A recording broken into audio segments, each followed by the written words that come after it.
Hello friends, मैं astro vastu consultant doctor Neetu Mohan आपका astro Neetu group में स्वागत करती हूँ। ये मेरी वीडियो चंद्र ग्रहण के ऊपर है जो होली, रंगों की होली वाले दिन ये पड़ रहा है। हाँ जी, 25 मार्च को ये आ रहा है। और सबसे बड़ी बात यह है कि इसका जो टाइम है वो पीक टाइम है कि जिस टाइम पे होली खेली जाती है, रंगों का त्यौहार मनाया जाता है। ये मॉर्निंग में 10:30 बजे से लेकर और आफ्टरनून तक 3 बजे तक 3 o'clock तक रहने वाला है। इट मीन्स 10:36 to 3 o'clock ये चलेगा। 4.5 घंटे के लगभग इसका एक ड्यूरेशन टाइम है। इस बीच में चंद्र ग्रहण जब पड़ेगा तो आप लोगों को बहुत ज़्यादा कहते हैं कि बाहर रहने की ज़रूरत नहीं है ज़्यादा, लेकिन एक बहुत अच्छी बात है इसमें कि ये इंडिया में विजिबल ही नहीं है। पर देखिए, अगर चंद्र ग्रहण पड़ रहा है तो विजिबल है या नहीं है, पर उसका इफ़ेक्ट तो आपकी राशियों पर पड़ेगा ही ज़रूर। आपको बस अगर विजिबल नहीं है इंडिया में तो सूतक लगाने की ज़रूरत नहीं है, अपने मंदिर के दरवाजे बंद करने की ज़रूरत नहीं है और सूतक काल को फॉलो करने की ज़रूरत नहीं है। तो ये एक बहुत अच्छी बात है। ये जो चंद्र ग्रहण का होली कलर, रंगों की होली वाले दिन, जो जिसको हम कहते हैं रंगों की होली, खेलने वाली होली वाले दिन पड़ रहा है, ये 100 साल के बाद एक कॉम्बिनेशन आया है। 100 साल पहले ऐसी था और 100 साल के बाद अब ये पड़ रहा है। तो तब भी आप देखेंगे तो लोगों की जो राशियों पे जब ये इफ़ेक्ट इसका देखा गया था तो काफ़ी उतार चढ़ाव देखे गए थे। तो जी हाँ, ऐसे ही इस साल भी ये सभी राशियों पे उतार चढ़ाव लेकर आएगा। कुछ राशियों के लिए अच्छा रहेगा और कुछ राशियों के लिए बहुत ही अलर्ट रहने की ज़रूरत पड़ेगी। जैसे कि ये जो चंद्र ग्रहण है ये आपका कन्या वर्गो राशि पर पड़ रहा है। जी हाँ, जिनका ज़ोडिएक साइन वर्गो है, या लगन में मून 6 नंबर पे बैठा हुआ है, या लग्नेश है, या 6 नंबर की राशि है, या 6 नंबर का लगन है, किसी भी तरीके से आप वर्गो कन्या राशि के हैं, चाहे लगन से हैं चाहे कैसे है, तो आपकी भी राशि पर ये ग्रहण पड़ रहा है। तो आपको सबसे ज़्यादा अलर्ट रहने की ज़रूरत है। या फिर किसी की कुंडली में चंद्र और आपका केतु का कॉम्बिनेशन, चंद्र राहु का और चंद्र शनि का एस्पेक्ट हो, ट्रांजिट में आ रहा हो, या फिर आप देखेंगे कि आपका कॉम्बिनेशन एस्पेक्ट्स के थ्रू या साथ बैठे हुए हैं, उन लोगों के पर भी इसका काफ़ी असर देखने को मिलेगा। मैंने जैसे बात कही कि ये कन्या और वर्गो राशि पर देखने को ज़्यादा मिलेगा क्योंकि इसी राशि पर ही चंद्र ग्रहण आ रहा है। तो जब चंद्र ग्रहण पड़ता है उससे 2 महीने तक इसका इफ़ेक्ट रहता है सबसे ज़्यादा। जी हाँ, तो जो कन्या वाले लोग हैं, वर्गो वाले लोग हैं, वो उन लोगों को अलर्ट रहने की यहाँ ज़रूरत है। ना ही वो यहाँ पर किसी से पैसा लेने का ट्राई करें, ना ही किसी को देने का ट्राई करें। कोई नया काम में नहीं फंसने की ज़रूरत है। कोई नया बिजनेस शुरू करना चाह रहे हैं पार्टनरशिप में, तो यहाँ पे थोड़ा अलर्ट रहकर करें। अगर उनको कहीं बाहर जाना है तो वहाँ पर भी अपने पेपर्स को चेक करा लें। तो उनके लिए उनकी हेल्थ से रिलेटेड भी बहुत ही उनको केयरफुल रहने की ज़रूरत है, स्पेशली 2 मंथ्स तक। कोई भी अगर घटना घटती है तो वो, अगर आप देखेंगे कि हमारी राशियां, हम सिर्फ इन्हीं के इर्द गिर्द घूमते हैं और इनका इफ़ेक्ट होता है। जो लोग एस्ट्रोलॉजी में बिलीव करते हैं उनको ये क्लियर हो चुका होगा कि हमारी लाइफ एक भी नक्षत्र और एक भी प्लैनेट से अलग नहीं चलती है, चाहे वो डेली का रूटीन हो चाहे कैसा भी हो।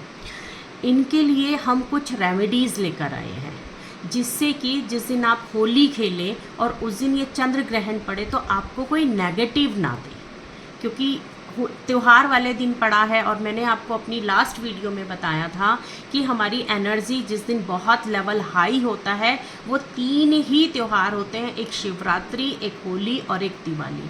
तो इट मीन्स अगर होली वाले दिन आपका ग्रहण लग रहा है तो उनका भी लेवल, एनर्जी लेवल बहुत ही हाई जाएगा। और यहाँ पर हर एक राशि वाले को भी अलर्ट रहने की ज़रूरत है, क्योंकि हम कहते हैं हमारा ज़ोडिएक साइन ये नहीं है पर हमारा तो सही चल रहा है, बट हमें नहीं पता ना हमारे घर का वास्तु कैसा है।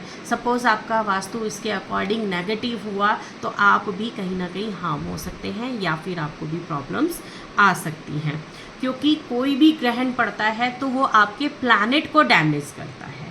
और मून और सन 2 प्लैनेट ऐसे होते हैं कि जिन पे ग्रहण लगता है और यही बहुत सबसे ज़्यादा इम्पॉर्टेंट होते हैं। तो यहाँ पर थोड़ा सा भगवान को आप याद करके अगर थोड़ी बहुत रेमेडीज़ कर लेंगे तो आपको इनका इफ़ेक्ट कम देखने के लिए मिलेगा, और थोड़ा सा क्योर कर लेंगे, अपनी केयर कर लेंगे तो वो भी आपको प्रॉब्लम्स में बाहर निकाल देगा।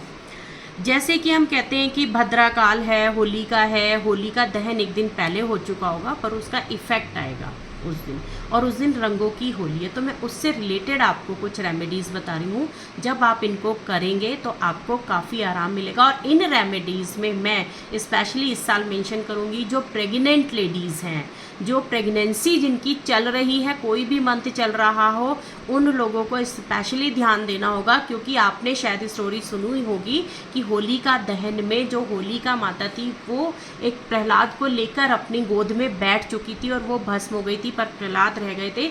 इसी के लिए लंबी आयु के लिए हम यहाँ पर होलिका दहन करते हैं और सारी नेगेटिविटी को दूर करने के लिए करते हैं। और चंद्र ग्रहण ल्यूनर एक्लिप्स जो होता है वो स्पेशली माता को इफ़ेक्ट करता है, क्योंकि मून को हम रिप्रेजेंट करते हैं माता से, ठीक है। तो उस दिन ये लेडीज़ सबसे पहली तो जो प्रेग्नेंट लेडीज़ के लिए मैं रेमेडी बताऊंगी कि वो एक तो पानी पीते रहें।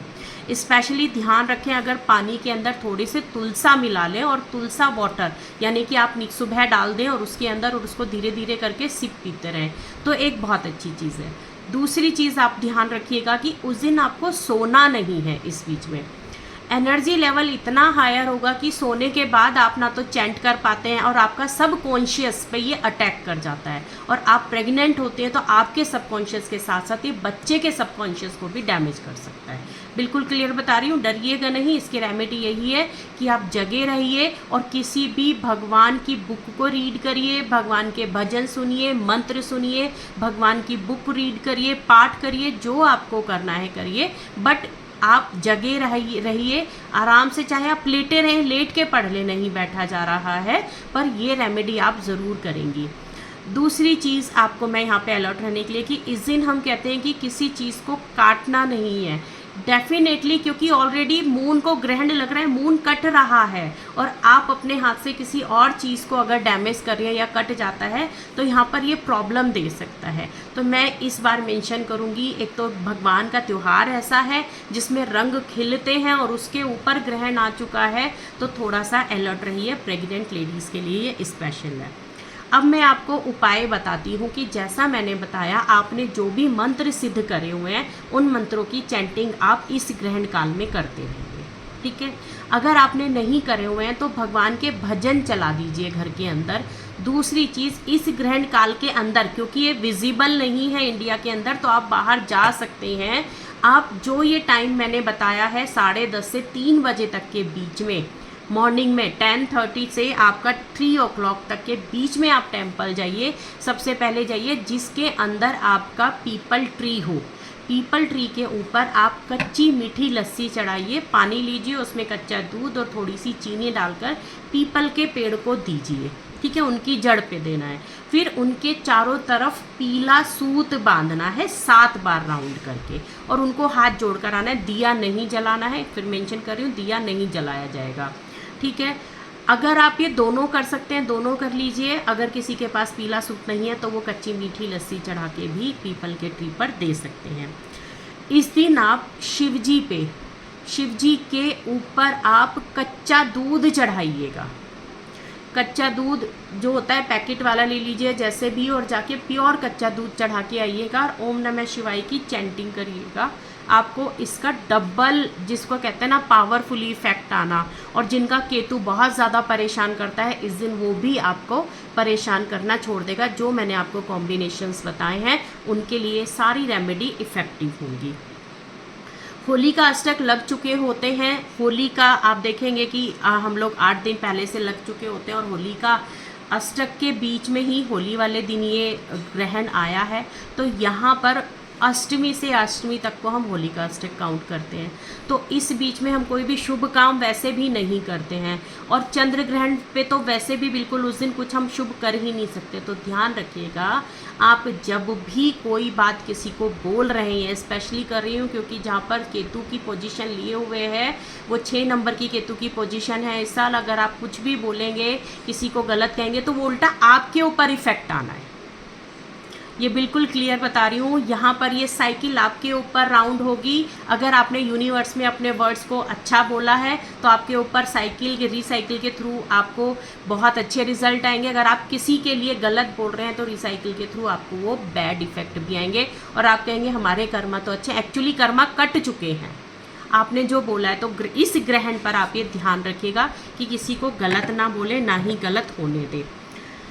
आप यहाँ पर अगर आपको बहुत ज़्यादा दिक्कत इस ग्रहण से होती है, क्योंकि जिनका केतु बहुत ज़्यादा डैमेज होता है, पावरफुल है, अच्छा नहीं रिजल्ट दे रहा है, और मून वहाँ पे पूरा खराब है, तो उन लोगों के लिए स्पेशल बता रही हूँ। जिनके काम रुक जाते हैं उन लोगों के लिए भी ये बहुत ज़रूरी होगा। जिनकी हेल्थ में प्रॉब्लम है उन लोगों के लिए भी ज़रूरी होगा। स्पेशली जो कन्या राशि, वर्गो राशि वाले हैं, उन लोगों के लिए, जिनका कन्या लगन है या कन्या राशि वाले हैं, उन लोगों के लिए आप सुन लीजिए। आपको 21 बार हनुमान चालीसा पढ़नी है, और लास्ट में एक बार बजरंग बाण।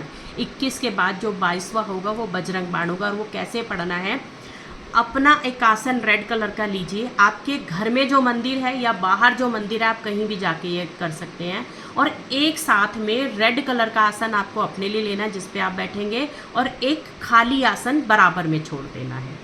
एक पानी का लोटा भर के रखना है। पीतल या तांबे का लोटा हो, चांदी का लोटा हो, वो चल जाएगा, लेकिन स्टील का लोटा आप इसमें चंद्र ग्रहण वाले दिन ना ही लें। और इतना शुद्ध पानी ले लें कि जिसको आप पी भी सकें, फैमिली को भी पिला सकें, और घर में छिड़काव कर सकें। जब आप बैठेंगे और 21 बार पहले हनुमान चालीसा पढ़ेंगे, और लास्ट में 22वां जो बजरंग बाण होगा एक अकलेता, तो आपकी ये जो हनुमान चालीसा है ये सिद्ध हो जाएंगी। और जब ये सिद्ध हो जाएगी तो स्पेशली वर्गों वाले के लिए बहुत ज़रूरी है, कन्या राशि वालों के लिए, तो ये जब भी आप कहीं भी बोल सकते हैं। फिर आपको ऐसा नहीं है मंदिर में ही जाके बोलनी है, और जब भी आपको बोलेंगे तो आपको इससे रिलेटेड फुल एनर्जी मिलेगी, जो कि आपकी राशि पे पड़ रहे ग्रहण को नेगेटिविटी से क्योर करेगी, आपको हेल्प करेगी हर परेशानी से दूर रखने के लिए, आपकी हेल्थ से आपको अच्छा बना के रखेगी, आपकी हेल्थ को, और आपको कोई प्रॉब्लम नहीं आने देगी। तो ये सिद्ध करने का है। और फिर इसको आप कभी भी बोलते रहिए, 21 बार बोलिए, 20 बार बोलिए। बहुत छोटा सा सिद्धिकरण है, वैदिक के थ्रू ही बता रही हूँ, पर ये कटेगा नहीं। जब भी कभी ग्रहण आएगा तभी आप इसको सिद्ध कर लीजिए बार बार, तो ये कटेगी नहीं। वैदिक मंत्रों की ये खासियत होती है। आपको अगर हनुमान चालीसा नहीं आ रही है, आप कहीं बाहर हैं, तो आप क्या करिए, कोई भी हनुमान जी का एक मंत्र ले लीजिए, गूगल से कहीं भी निकाल सकते हैं, या आपको कोई आता हो, और उसको आप ऐसे ही बैठना स्पेशली पड़ेगा रेड कपड़े पे। एक रेड कपड़ा बराबर में छोड़ना पड़ेगा आपको। उसके भी रीजंस हैं, इतनी वीडियो में मैं नहीं बता पाऊँगी इतना क्लियर करके, आप उनको सिद्ध कर सकते हैं। मैं अपनी नेक्स्ट वीडियो लेकर आऊँगी चंद्र ग्रहण वाले दिन होली होना रंगों का, और उससे एक दिन पहले होलिका दहन का होना। इसके लिए एक स्पेशल वीडियो होगी कि आपको होलिका दहन पर इस बार क्या क्या उपाय करने ज़रूरी है। तो मेरी नेक्स्ट वीडियो का वेट करिएगा। इसी के साथ मैं ये वीडियो यहीं समाप्त करती हूँ। अगर आपको कोई भी कंसल्टेंसी या कोई भी रेमेडीज़ के थ्रू कोई बात करनी है तो आप कांटेक्ट कर सकते हैं 9686660073 पे। ये मेरा व्हाट्सएप नंबर भी है। जय माता दी।